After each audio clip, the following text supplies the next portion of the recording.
Morai, stripped of disguise and cornered at last, revealed no sorrow, only contempt for the people whose lives he had taken. "You don't understand the order we brought," he told Marshal Hriss. "We did what the frontier demanded. We turned misery into purpose." With the arrest came a wider revelation. The disappearances up and down the western migration routes, families whose names had faded from memory, whose belongings had drifted unnamed through frontier towns, had not been isolated tragedies. They were chapters of the same quiet book, written by the same deliberate hands. By the time the investigation concluded, the Grayson family was linked to more than 800 murders. The trial in September of 1857 drew attention from across the nation.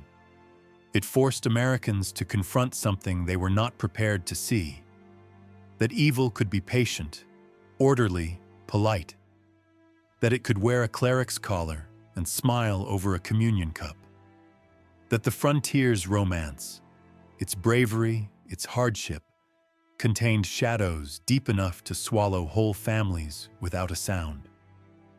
The prosecution's case built itself almost entirely from the Graysons' own documentation. Their ledgers were confessions. Their letters and records were maps of every atrocity. Catherine Patterson's testimony wove method into motive, showing how grief clouded suspicion and how skillfully the Graysons preyed on trust. The Hendersons provided proof that the killers had refined their craft even after discovery. The verdicts were swift. Father Morai sentenced to hang, Sister Constance to life behind bars, Ezekiel to 20 years, though many felt he deserved far worse. But the story did not end with the sentencing. The Graysons' crimes cast a long shadow across the West. The Sacred Heart Chapel was burned to the ground by locals who refused to let its walls stand a day longer. The mission of Divine Mercy was dismantled, its lumber scattered to buildings that would never admit its origin. But walls were not the only things marked by their crimes. Families who had once relied on trail missionaries now eyed them with suspicion. Frontier preachers found their congregations depleted by fear. Mothers pulled children close when strangers offered help. The belief that Christian charity was a refuge had been pierced by the knowledge that some predators knew exactly how to mimic a shepherd. The frontier adapted, patrols increased, communication between territories improved. Reports of missing families were treated with more urgency. But the psychological wound ran deeper than policy. A generation learned that trust was fragile and that salvation could be a mask. As for the survivors, Emily Patterson, weakened by poison, died within a year. Timothy lived, but his memories hardened into nightmares that never left him. Catherine spent the rest of her life bearing testimony, haunted, unrelenting, unwilling to let the West forget what it had allowed to grow in its quiet spaces. Their courage and the cruel precision of the Graysons' deception remain a stark reminder. Even in a land celebrated for adventure and progress, darkness does not always announce itself. Sometimes it arrives with scripture on its tongue and mercy in its hands. And sometimes it builds a chapel on a lonely ridge and waits for the weary to come.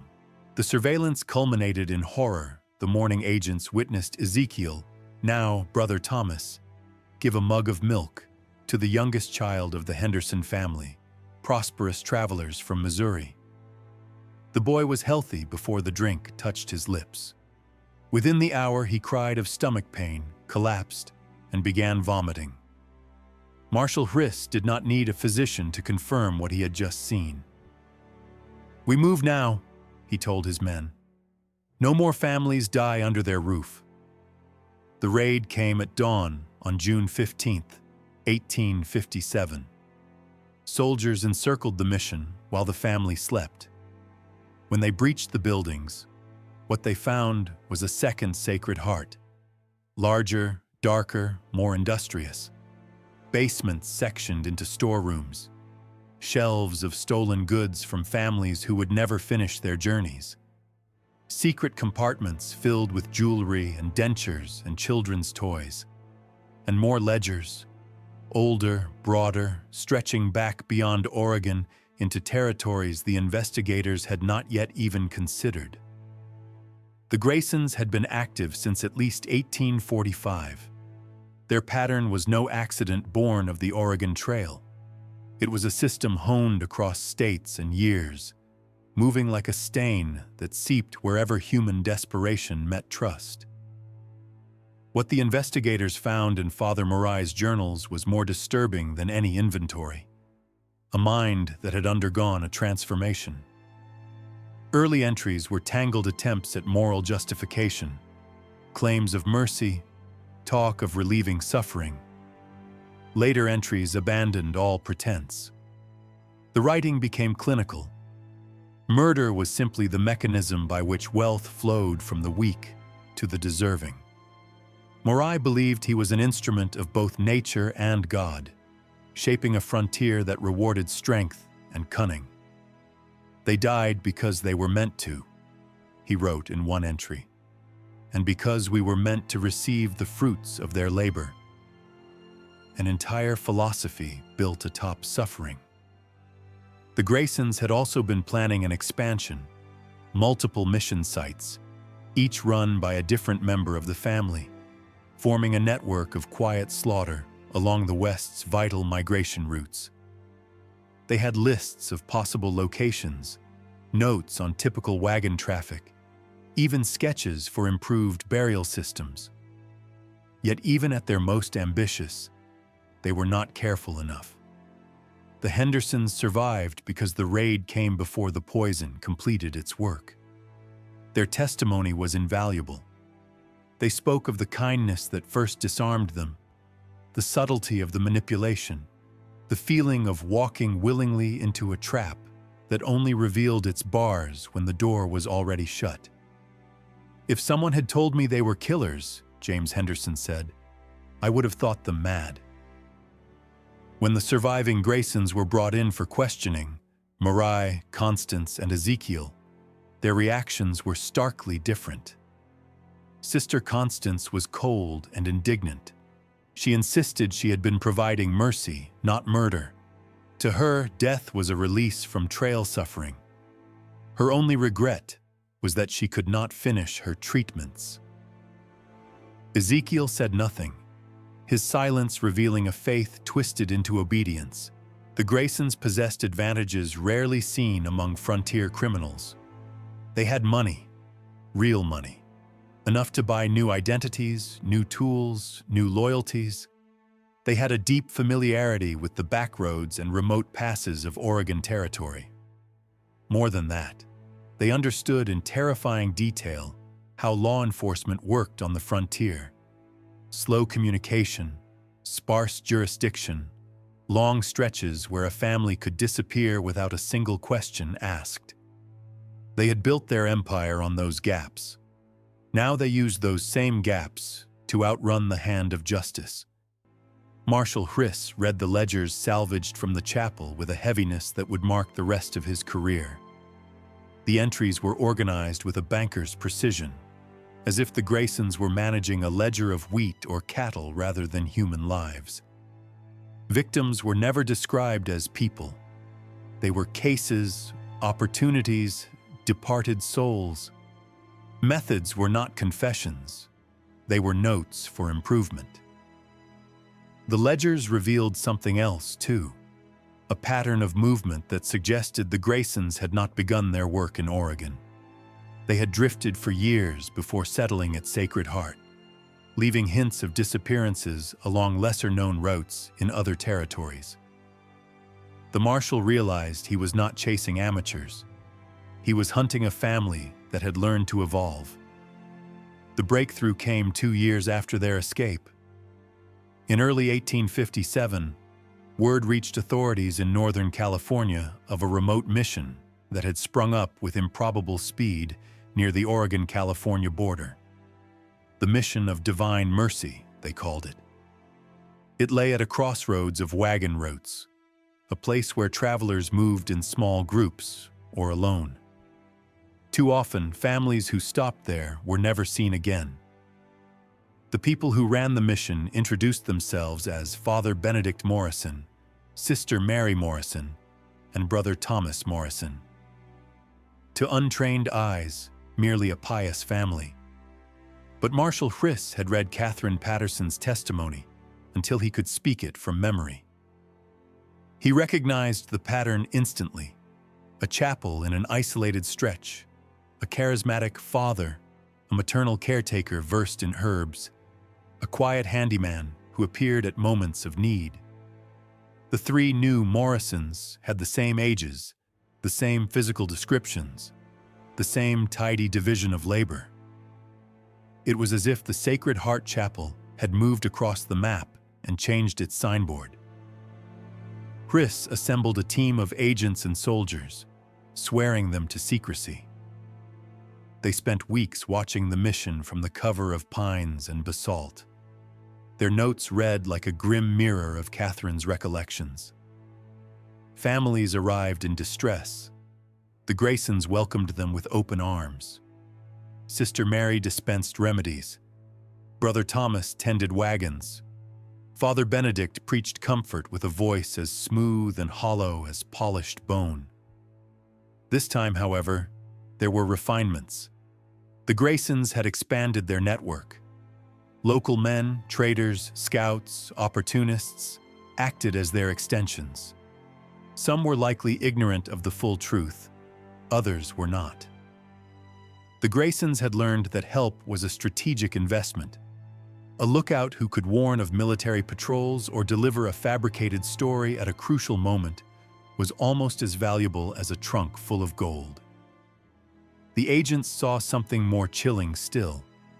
The family had altered their approach to killing. Arsenic remained their preferred instrument, but now they experimented with faster doses, shorter timelines.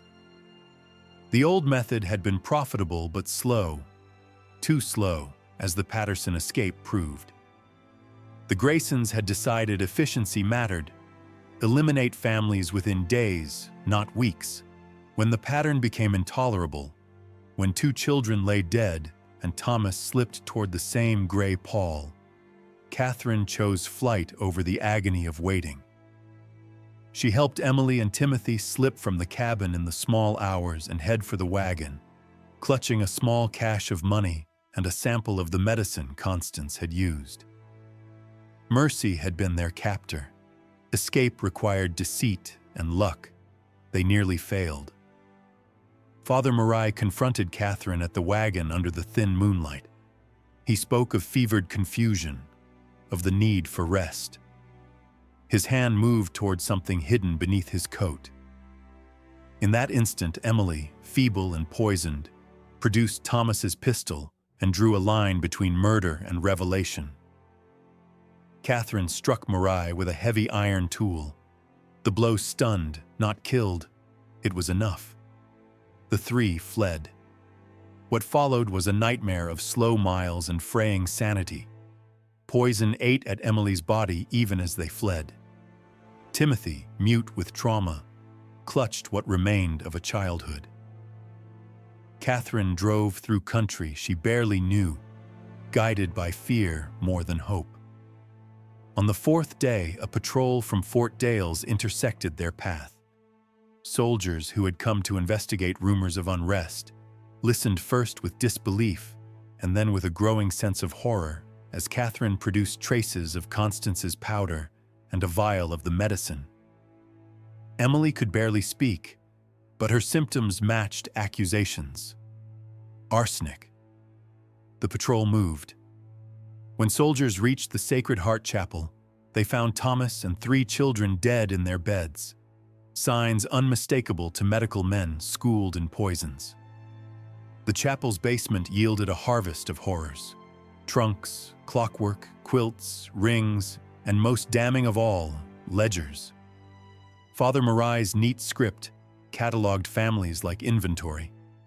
The Patterson entry showed not only method but pride. Dates, possessions, profits. The Graysons had not simply stolen, they had recorded their thefts with a bureaucrat's cold hand. Catherine Patterson's testimony would become the keystone of the case. She described not only the poisonings, but the performance. How scripture and salve were paired. How the Graysons leveraged grief into surrender. How prayer became the curtain between murder and the world. Her escape and the soldiers' raid revealed the scale of what had been done in quiet places. Hidden compartments suggested a pattern that could not be contained to one chapel. The ledger's entries hinted at a larger geography, a trail of vanished families stretching across miles and years. But revelation bred fear as much as justice. The Graysons had vanished with much of their hoarded wealth. Their knowledge of the land, their caches, their ability to assume new names, and the help of men who owed them small favors meant that a hunt would be long and costly.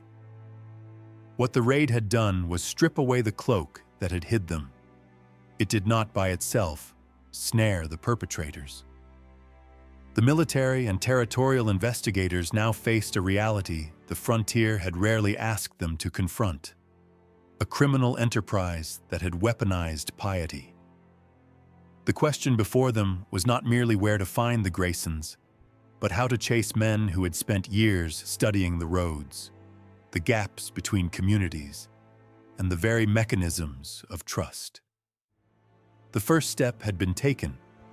The curtain was drawn, but for the families already buried and the ledger already written, nothing could be returned. What followed would be a pursuit across territory and time, a struggle to translate horror into evidence and confession into justice.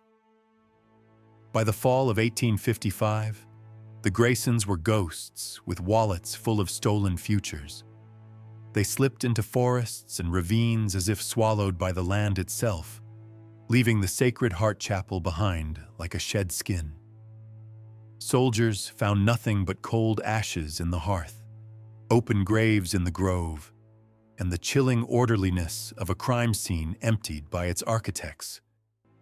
The people who had smiled, prayed, and murmured blessings over the dying had vanished into the same silence that had hidden their crimes for years. The manhunt began in earnest. Federal Marshal William Hriss was assigned to lead it, a seasoned investigator who understood the difference between outlaws and predators. These were not men who killed out of heat or drunken fury. They were technicians. They were planners. They had spent a decade learning how to drift through the West like smoke, settling where opportunity beckoned and fleeing when suspicion thickened. To capture them required something beyond warrants and patrols. It required unmasking the shape of minds that believed murder was a sacrament. The Hoffmans' deaths stretched over weeks. Each loss, each careful funeral, was a ceremony and a ledger entry. Ezekiel's inventories grew into a ledger of livelihoods: tools, textiles, a cache of coins. The Graysons learned to parcel goods, to know which items traveled well on roads between settlements, which should be melted down or reshaped, and which could be sold openly with just enough backstory to seem legitimate. They discovered dealers who did not drill into provenance, men content to take a well-made clock or an elegant bolt of cloth for a price. The frontier's barter network, loose and urgent, became their laundering apparatus. They grew bolder. The Weatherby family, arriving in 1854, presented the kind of obstacle that reveals whether predators are merely lucky or truly skilled. Charles Weatherby had been an officer. He read people the way he once read battlefields. He and Margaret, with twin daughters and Margaret's brother David the blacksmith, were cautious, and that caution almost became an inoculation. The Graysons adjusted. Instead of the slow attrition they had exploited before, they stretched patience into theater. Morai spoke of regional sicknesses in terms that invoked both dread and compliance. He pointed out graves in the chapel yard and described with grave solemnity the terrible speed with which some trail diseases could take a family. He tailored scripture to Charles's soldierly pride, trust and service, duty and sacrifice, while soothing Margaret's fear with Sister Constance's practiced tenderness. When suspicion flickered in Charles's eyes, they did not bluster. They acknowledged his watchfulness and folded it into their performance. By granting him respect, they lowered his guard. Yet a man trained to see patterns still noticed things. Charles found a child's doll hidden in the chapel basement, a pocket watch with a name not his own, a letter dated and unsent, evidence that the chapel's charity had been harvesting lives. He confronted Ezekiel. Ezekiel had an answer prepped. Wolves, rodents, theft, worries of the road. Charles had restraint. He had love. He had too much at stake to abandon his ill wife. The Graysons, having anticipated resistance, accelerated. A larger dose slipped quietly into one meal. Charles, valiant and betrayed at once, faded amid the very rituals meant to sustain him. His daughters watched him go while the Graysons spoke of salvation. From each family they culled improvements: how to flatter the proud, how to reassure the clever, how to extract valuables without leaving witnesses who might stitch together a story. They learned the arithmetic of fear. How many days a body could be buried before kin began to ask. How long a ledger could stay hidden before a careless apprentice, a storm, or a search uncovered it. They burned some artifacts, they dissolved others. They hid others in compartments only they knew. Their ledger grew into a document of monstrous professionalism, entries that read like business transactions, where people were cataloged in cold shorthand. Names, dates, possessions, methods, profit. The growth of their enterprise brought new temptations and new risks. The more possessions they sold, the more patterns emerged in the markets.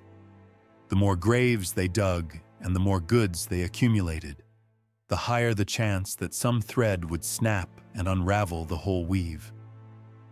They took measures, spreading sales through several towns, cultivating buyers who paid in cash and asked few questions, and recruiting local hands who could pose as legitimate traders or scouts.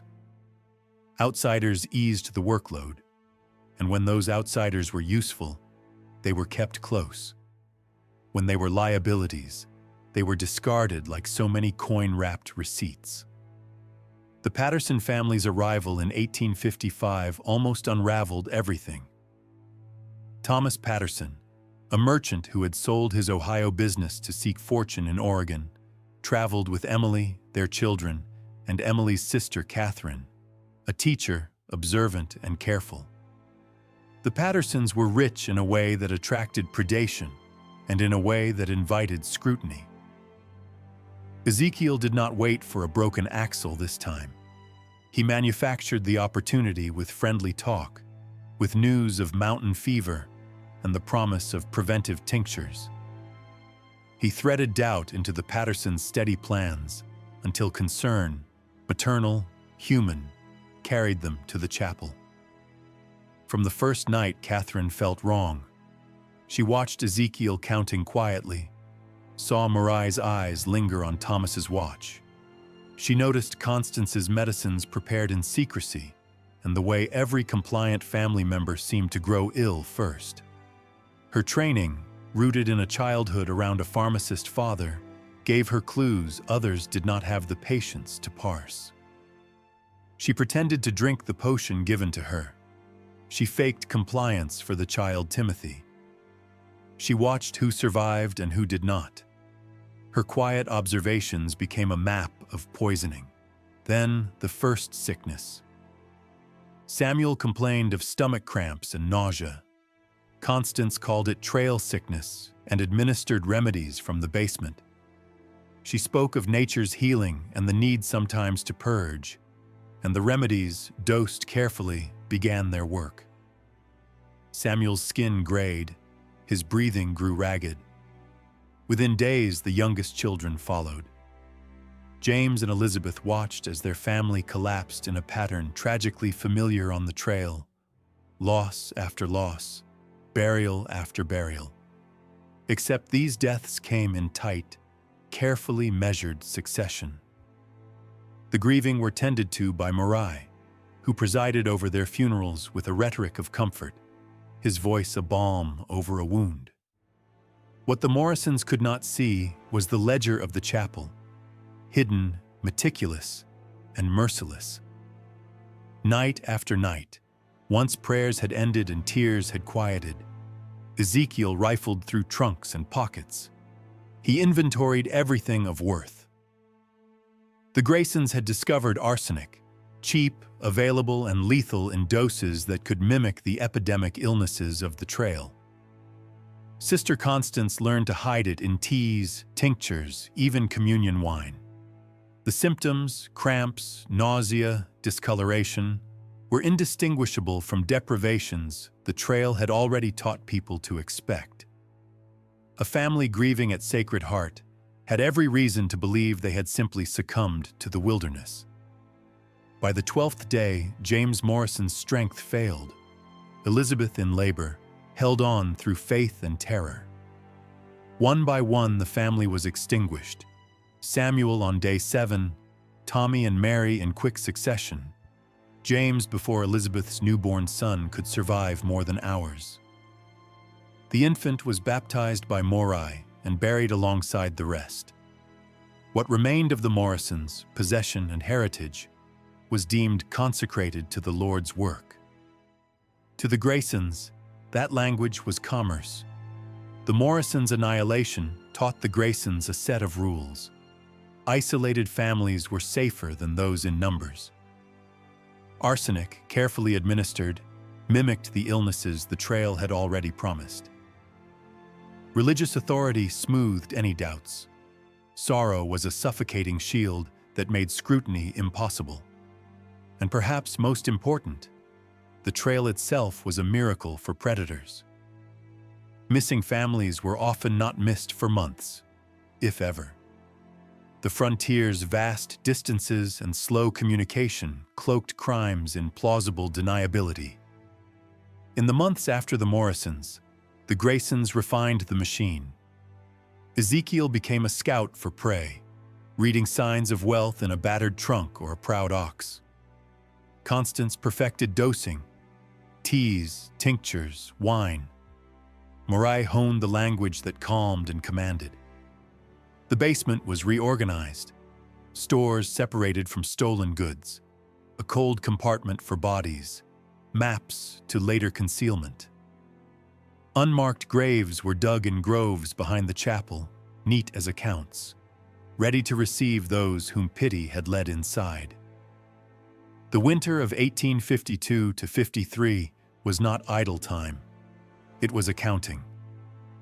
They sorted goods, learned buyers, spread sales across settlements, so nothing looked concentrated. By spring, the Graysons had moved beyond occasional atrocity. They had become an enterprise. Profit mingled with prayer. Ritual folded into robbery. The first family had shown them the enterprise was possible. From mercy, they had crafted murder. They learned quickly that cruelty refined itself with practice. By 1853, the Graysons had graduated from opportunists into artisans of death, and their methods multiplied like a malign craft taught to eager apprentices. Families arrived in pieces, physically, financially, spiritually, and the Graysons greeted each fracture as a map of where to cut. Their next victims arrived with accents and accents of other lives. The Hoffmans were German immigrants, Hinrich a clockmaker who had carried his trade and savings across the continent, Greta with another child on the way. Language made them dependent, custom made them cautious, visible goods made them conspicuous. When their wagon faltered near the chapel, Constance's preventive drafts began before illness ever took root. Small doses, she called them, an act of charity to keep fever at bay. It was a lesson in speed and subtlety. Poison did not always need a grand gesture. It could be a lifetime savings dissolved in civil conversation, a family's trade goods sold off in installments, so no single buyer asked too many questions. Beneath the wind-scoured ridges of eastern Oregon, under a blanket of official silence that lasted decades, a cold and deliberate secret lay buried. Between 1852 and 1888, more than 800 travelers simply ceased to be. Vanished along a 20-mile stretch of the Oregon Trail, not from cholera or broken wagons, not from rattlesnakes or winter storms, but at the hands of something that wore the language of salvation. A modest wooden chapel, Sacred Heart, sat on a ridge above a frequent stopping point. To the exhausted and the bereaved, it was a promise. Prayers, comfort, a Christian burial if the worst arrived. To the Grayson family who ran it, the chapel was a machine of efficiency and devotion was the mask they wore while they harvested lives. What began as isolated disappearances folded into a pattern so precise, so coldly administered, that it became something else entirely. Murder was not impulse for the Graysons. It was craft. This channel does not shy from the harshest corners of history. If you can sit with what follows, consider subscribing and tell us where you're listening from. There are stories the light prefers to forget, and your attention is the tiny, stubborn lamp we bring to them. Now, go back with me to 1852, when the Oregon Trail still tasted of possibility, and the land itself promised a rebirth. For many, that promise ended in a grave. The Oregon Trail ran like a scar across the continent. 2,000 miles of exposed earth, creaking wagons, and human fragile with hope. By the time most trains reached the Blue Mountains, they had endured near 1,800 miles of dust, fever, and loss. Families arrived hollowed out, supplies thinned, oxen lamed, children feverish, every mile a negotiation with fate. It was in this landscape of exhaustion and trust that Father Marai Grayson raised the chapel in 1851. The Sacred Heart was plain, weathered timbers, and a stiff little yard with a handful of graves.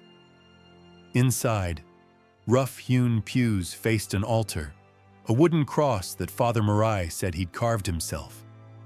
The feature most travelers noted, and later would curse, was the chapel's deep basement, explained away as storage, extra blankets, medicines, food for the destitute. Around the building, a scattering of homesteads and a trading post some 15 miles away left the Graysons the privacy they needed. On the frontier, privacy is a tool. In their hands, it became a weapon.